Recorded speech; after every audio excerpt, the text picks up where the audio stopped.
Neha digital recording studio Begusarai. DJ Lal Babu आप सुन रहे हैं एसके म्यूजिक की शानदार प्रस्तुति।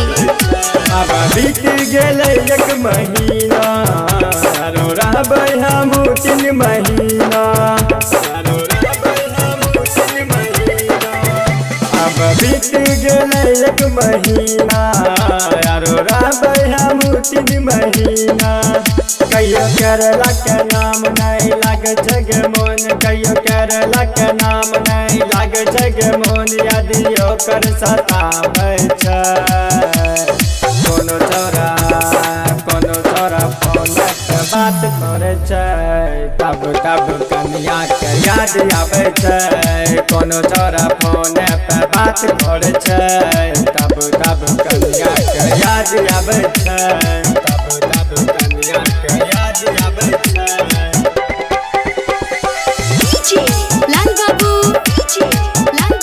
Recording by Neha studio.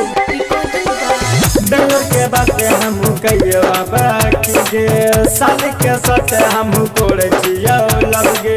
ऐसन अचानक भए गेल शादी अगिया से हमरा बहैया लड़ गे डर के बात हम कहियो बाकी गे साल के सत हम कोड़े छियो लग गे ऐसन अचानक भए गेल शादी अगिया से हमरा बहैया लड़ गे हम छियो बड़ी दूर छियो बड़ी मजबूर यदि ओकर सताबै छै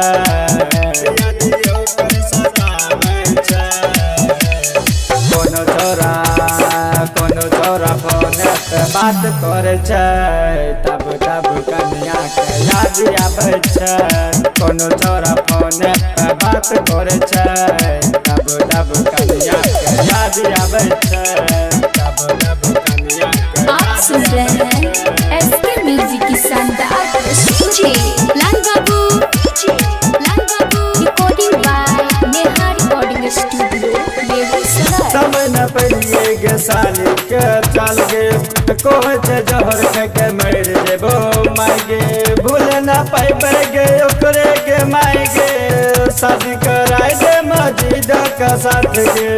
शादी कराय दे मजीद का साथ गे समय न पड़िए गे साली के चल गे कोह से जहर खा के मर जेबो माय गे भूल न पाइबो गे ओकरे के माय गे शादी कराय दे मजीद का साथ गे कह थानाई पुलिस होते कोनो ने मुश्किल कह के सुनाबै छै कोनो छोरा फोन पे बात करे छै तब साली के याद आबै छै कोनो छोरा फोन पे बात करे छै तब साली के याद आबै छै। Neha digital recording studio